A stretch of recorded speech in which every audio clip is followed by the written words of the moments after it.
ఏపీలో ఎన్టీఆర్ భరోసా పింఛన్లు పెరగనున్నాయి. కొత్తగా 15 లక్షల పింఛన్లను మంజూరు చేయాలని ప్రభుత్వం నిర్ణయించింది. తద్వారా మేనిఫెస్టోలో ఇచ్చిన మరో హామీ అమలుకు చంద్రబాబు ప్రభుత్వం సిద్దమైంది. 60 ఏళ్లు నిండిన వారికి వృద్ధాప్య పెన్షన్లు మంజూరు చేయడంతో పాటు బీసీ, ఎస్సీ, ఎస్టీలకు 50 ఏళ్లకు పెన్షన్ ఇస్తామని గత ఎన్నికల్లో కూటమి నేతలు హామీ ఇచ్చారు. ఇప్పుడు ఆ హామీని నిలబెట్టుకునేందుకు సిద్దమైనట్టు సమాచారం. కొత్తగా సుమారు 15 లక్షల వరకు అర్హులుండొచ్చని అంచనా వేస్తున్నారు. ఇక ఇప్పటికే రాష్ట్రంలో 62.47 లక్షల మంది సుమారు 28 రకాల పెన్షన్లను అందుకుంటున్నారు. కొత్తగా చేరే లబ్దిదారులతో కలిపి ఈ సంఖ్య 77 లక్షలకు చేరనుంది.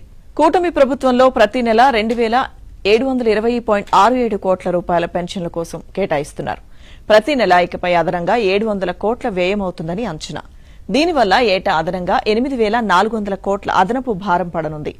ఏటా ఎన్టీఆర్ భరోసా కోసం రాష్ట్ర ప్రభుత్వం 41,000 కోట్ల రూపాయల నిధులను వెచ్చిస్తోంది.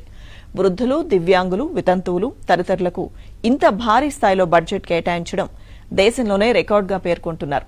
ప్రతి దఫా ముఖ్యమంత్రి చంద్రబాబు అధికారంలోకి వచ్చినప్పుడే సామాజిక పెన్షన్దారులకు మహర్దశ పడుతోంది.